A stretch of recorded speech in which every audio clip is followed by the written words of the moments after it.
All right. Hope you guys had a great week. And let's dive right into it. So we'll look at SPY first, I guess, and then we can go look at the economic data for the week ahead, also earning reports and whatnot. Last week, not too exciting. It was in a pretty narrow range overall for the week. It stayed between 350 and 365-ish. As expected, it didn't breach the upper lower PMs. And as we approach December and January, we may get into that Santa Claus rally area.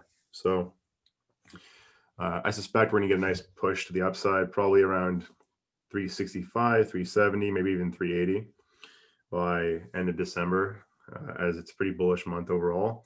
However, we got to factor in that many states are now shutting down in the US due to coronavirus. So that's one thing to consider as well, right?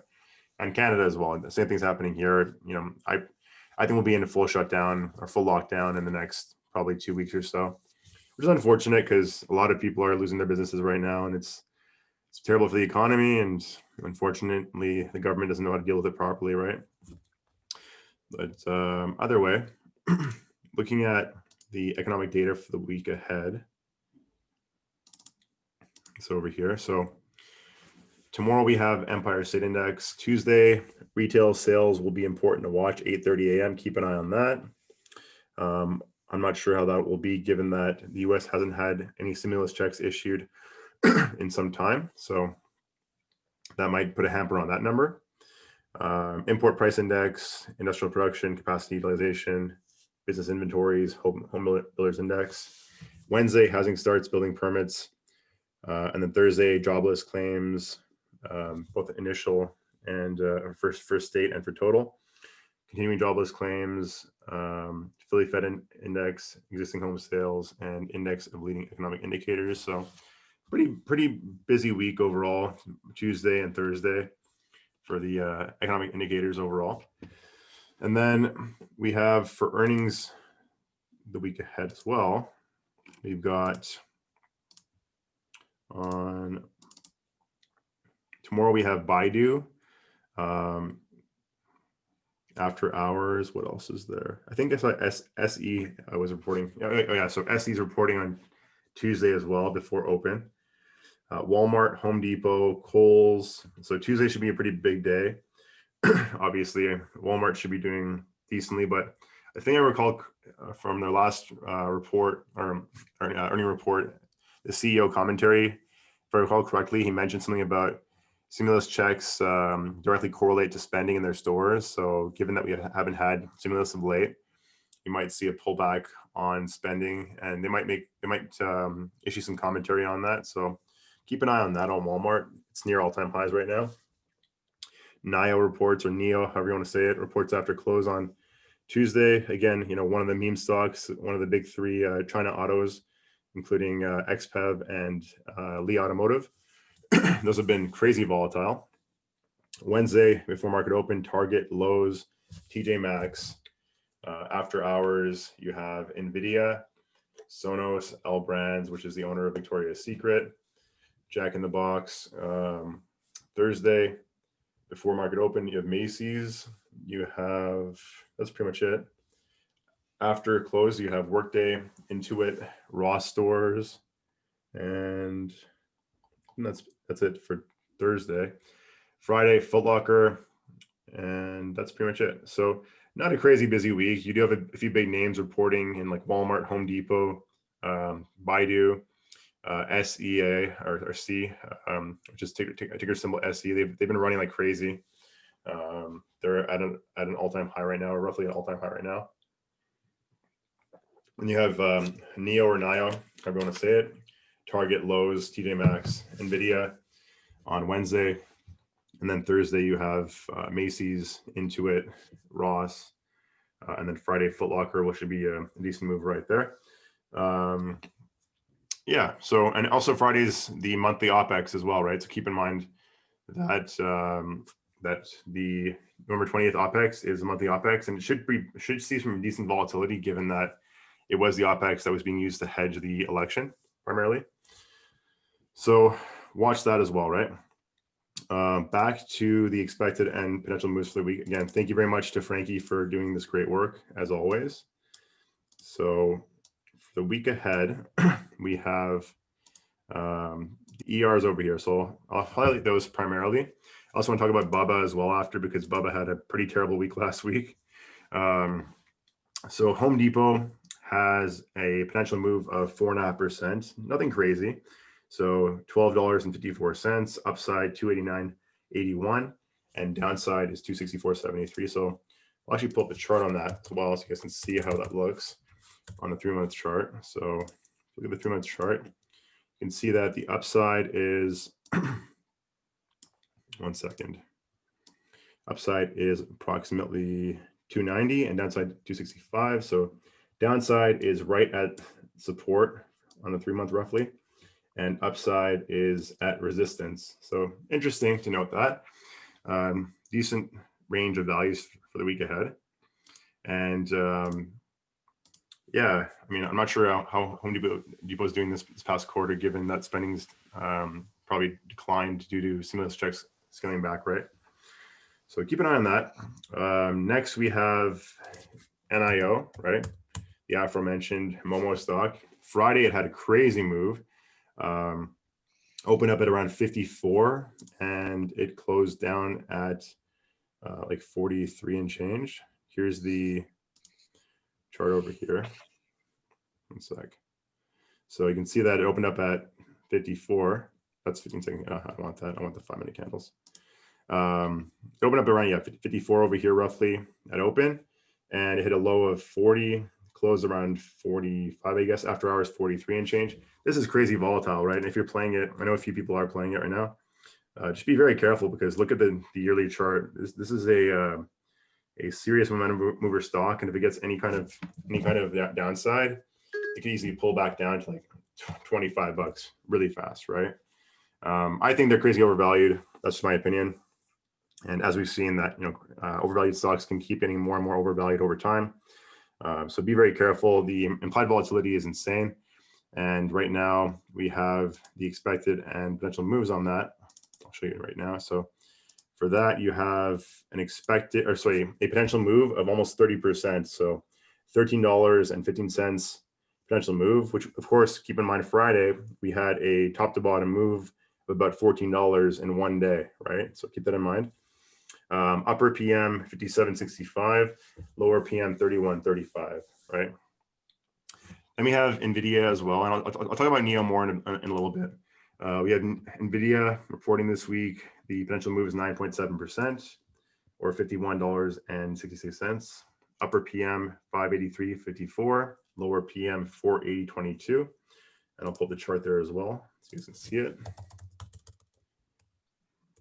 So looking at Nvidia's chart, we can see that 583. So upper PM is roughly over here, and lower PM is roughly over here somewhere. So again, very wide range of values overall for the week. Nvidia is probably doing pretty well. If their sales numbers are any indication, they've been sold out of their video cards almost everywhere for a while now. So I don't think that's going to stop anytime soon, with people staying home and gaming and stuff like that, right? So they should have a decent ER overall. Next up, we have Target. So TGT. Target, they have a potential move of 7.6%, or $12.40. Upper PM is 175.32. Lower PM is 150.52. Again, they should have similar fate to Walmart. Keep in mind that Walmart reports first, so Target will probably see some volatility on Walmart's report initially, and then again, Walmart will probably move on Target's report the following day, right? I think it's Tuesday, Wednesday that they report, right? Yeah, Walmart's Tuesday before market open, Target's before market open on Wednesday. So keep an eye on if you're trading Target before their actual earning date. They should have a decent move on Tuesday morning based upon Walmart's report, right? So just remember that. What else? So yeah, and then Walmart's PM is 5.6%, or $8.43. Upper PM is 159.01. Lower PM is 142.15. So Walmart I actually like longer term, just because of the valuation. if you want to just see what I kind of look at in terms of that, look at Walmart's valuation, right? Market cap, 420 billion, profit, almost 18 billion, sales, 542 billion, right? Price of sales, 0.77. Look at Amazon, right?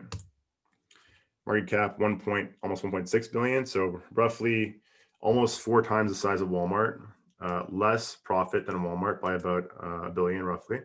And sales numbers are 347 versus 542. So obviously Walmart has much higher overhead, but at the same time, I think they're kind of comparable businesses given that Walmart's pushing into e-commerce, right?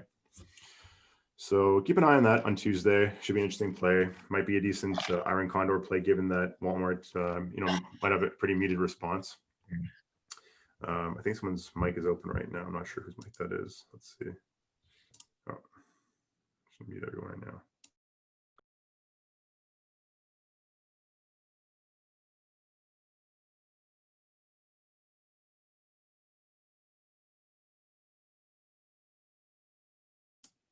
There we go. Sorry, I muted myself there. Looking at Walmart's chart, see over here, they are pretty much at their all-time high right there. I think that actually is an all-time high, right? So they hit a previous all-time high in September of 151.44. They hit a high of 150.94 on Friday. After hours, they were at 151.40. So chances are, I mean, this is pretty bullish for me. If they break above that, they could probably shoot up to 160-ish pretty fast, right? And we saw how fast that move happened back in September when they went from 130 or so up to 150 really fast, right? In a span of about 5 days. So yeah, there's that. Then there's, so you have NIO again, right? Pull up the option chain here because I want to discuss that. And I'll discuss BUBA after as well too. So NIO, the activity here is kind of similar to what happened to Tesla a few months ago when it just took off from I think it was around $700 up to like 1,400 or so, pretty fast, and then it consolidated a bit around 1,200 range, and then broke to 2,000 plus, right? Similar activity here in terms of the gamma positioning because people are buying so many calls. But the premiums are really, really juiced right now, like crazy, crazy juice. Looking at the premiums for the 1 week, right? You can see going out, as low as like $30, for example, which is about 33% below the current stock price. You're still getting about 33, 34 cents credit on a cash secured put. Again, I wouldn't really want to own NEO there. I mean, that's just me. I prefer to own stocks that I believe in, and NEO to me is a meme stock that is getting pumped by a select few. I understand the EV revolution is a thing, but at the same time, people don't understand that car companies are not going to be worth trillions of dollars in the future, perhaps, right? Like there's just too many competitors out there. The market is not big enough for everyone, right? And I point to the chart that I created a while ago. Let me just pull it up right now. I'll show you guys too. 1 sec, sorry. Meantime, we can look at the out of the money calls too, just for fun. So you can see that the out of the money calls, even as high as 70 strike. So this just shows you the disparity between the call buyers and the put buyers, right? So current price or at close was around 44. 70 strike calls were trading at 72 cents, right? What is this? Yeah. Whereas so if you wanted to go up, that's roughly $27 above the current price, right? Closing price. Whereas if you go $27 below the closing price, which would be around, would that be 20 below? So it'd be 24. If you go to the 17 strike, for example, you can see only about 4 cents credit there, right? Very, very nominal, right? So given that, it looks like a lot of people are buying out of the money calls, which could send it just skyrocketing higher and higher over the course of a few weeks. Again, I don't like playing these kind of positions because it's purely speculative and it could fall apart at any moment for no reason at all. As we saw on Friday, it popped up to 54-ish, and it almost closed at 43, 44 area, but it hit a low of like 40 or so on Friday, right? So if you bought the top, at like 52 or 53 or so, you would have already been down a fair bit, right? So keep an eye on this, but just realize that the premiums are crazy, crazy juiced for 1 week expiration, right? You also have LI, which is Lee Automotive as well, right? And this stock also had a crazy run last week. They had earnings last week too. Here's the chart. You can see it popped. It was only trading for about 17.50 or so a couple weeks ago. Hit a high of $40 this week. Again, no company really justifies a move this abruptly, especially in a space such as automotive. It's purely speculation and it's purely momentum driven. I prefer to stay away from it, but if you want to take risks, realize that you're more so gambling than anything. You're not really investing, you're gambling, right? And then the third one was XPEV, right? So same thing, right? It was $20 for, for the past pretty much a year or so. And then all of a sudden it broke up to $50 or so, right? So it went from 20 to 50 in the span of what? 1, 2, 3, 4, 5, 6, 7, 8, 9 days, right? Got to ask yourself the question, what justifies a corporation being worth 2.5 times what it was worth, just 2 weeks ago, right? And valuations are pretty absurd. I'll pull up the just numbers at a glance. You can see them as well. So Finviz again, right? NIO, market cap, 65 billion and change, net income, loss of 1.2 billion approximately, sales 1.5 billion. Are you kidding me?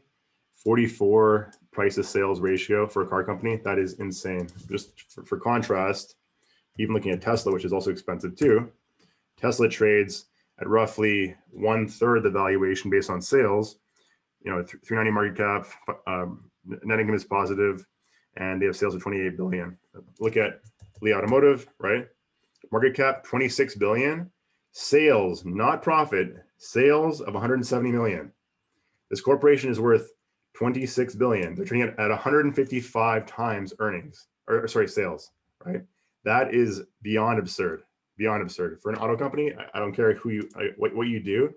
It doesn't matter if you're in SaaS or if you're inventing or if you're curing cancer. It doesn't matter. This is absurd valuation, right?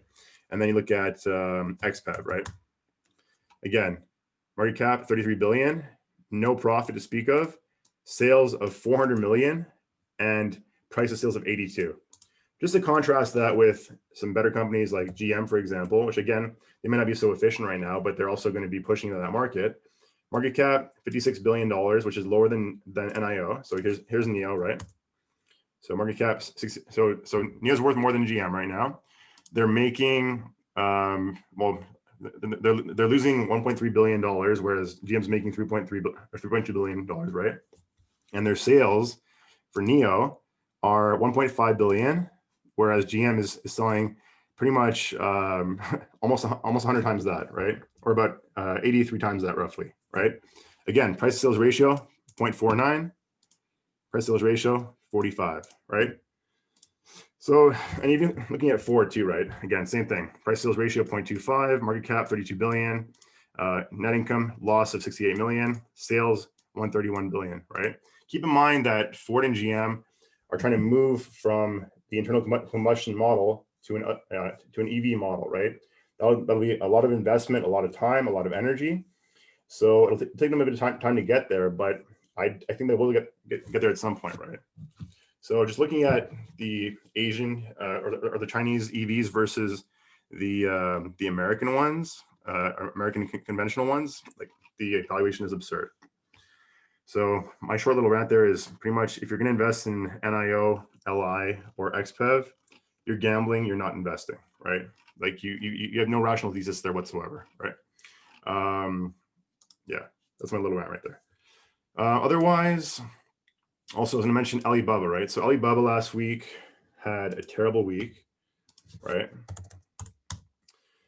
And that's a little bit to do with some politics between Jack Ma and the party in China, right? But at the same time, this kind of news brings about good deals for people if they know where to find value. So right now it's trading at about 260 a share roughly. Had a big drawdown from its all-time high a few weeks prior. It's down about 20% or so. And support area that I like is around 240. So this is the area that I would like to go long at. I've been playing it intermittently, obviously, for small upside scalps. And I do think it's good value over here. But obviously, do your own research, understand what you're investing in, and make sure you understand there are risks involved with investing in Chinese companies, right? Also, DraftKings on Friday reported earnings too. They had a decent report. They initially popped up, then fell back down. So you can see the daily chart. They gapped up to around 45 from prior day close of, what was it? It was at like 41, right? So they gap up and then they fell. So decent report overall though. And I do kind of like them on this chart right here. So if they can continue their upside and perhaps break above like 50 again, I don't see why they can't push back to all-time highs again, right? Again, support is at 35 roughly. And oh yeah, as I mentioned for Bubba, right? So with that note in mind of looking at the 240 area, looking at the option chain, right? So if you pull up the option chain, I'll share it right over here. You can see that even on the weekly expiration contracts, if you want to buy, get some cash secured puts, for example, and you don't mind owning it at 240 a share, just for 5 days out for this coming Friday, you can get $1 and change on the 240 strike puts, right? So it'd have to fall about $20 or so for you to be assigned, but that might not be a bad area. And obviously you can use a spread if you want to mitigate your risk. So you can do like in 240, 235, for example. Credit is nothing, it's very nominal, but again, if you want to be more patient and wait for that 240 area to hit before you went long, that could be a strategy to use in the short term to collect a little bit of credit and then go long, assuming it hits that area, right? There's also Virgin Galactic, and they are going to have their launch. I believe their launch window starts, I think, on Wednesday, which is the 18th. And I think it was the 18th or the 22nd, I believe. So it was Wednesday to Sunday. So at some point in time, we should see Virgin Galactic's final test flight, which should give them FAA approval.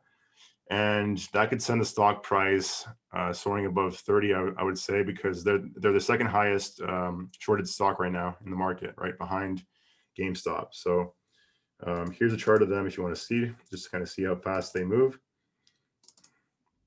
So you can see in the past that when they've broken to the upside, they've really ran hard. And so right now we have resistance at around 24.37, previous high a few weeks ago for their short-term 3-month high. And then you have the 27.55 high back from July, right? So what you want to see this week pretty much is a breach of that 24.37 area prior to the launch. And then assuming a successful launch, you might see a push up to around 27.55. If it breaks above there and goes to 30, you might start seeing some shorts cover, and then that could cause a short squeeze up to $50 or so to a new all-time high. That's my thesis right there. So again, Virgin Galactic is very speculative. It's still a very, very early stage company. And the same arguments that I made against NIO and LI Automotive and XPEV can be applied here too, for sure. But the only difference being that they're in a very unique industry that has very, very, very few participants. And they're the only public company that you can actually invest in this space, right? Which is like space tourism, right? So, yeah, so keep an eye on that too. Otherwise, the week should be interesting. Peloton had a decent week last week too. It actually had some very, very volatile days. So you can see that almost every day last week, Monday pulled down 94, hit a high of 108. So it had an intraday move of 13%. Tuesday, same thing. It opened up, fell 12%, shot up 18%. Wednesday from low to high, again, 7%. Thursday from high to low, 5%. And then Friday from high to low, about 9%. So Peloton has some nice volatility in it for trading options way out of the money. And also for scalping too, right? If you catch a move to the downside sharply, you can definitely catch a recovery move, kind of like we had on Monday and Tuesday. The 110 calls were trading for not very much on each of these days, and they ended up being trading for around I think $3-4 on the recovery, right? So not bad for scalping at all. That's pretty much it though for the week that I'm looking at this week. I'm just kind of waiting to see what happens with the coronavirus and any further lockdowns in the US, because those could hurt different sectors, obviously. And yeah, that's my piece for the week. Hopefully everyone trades well, and we'll do Q&A now, but I'm going to stop recording though. So one sec.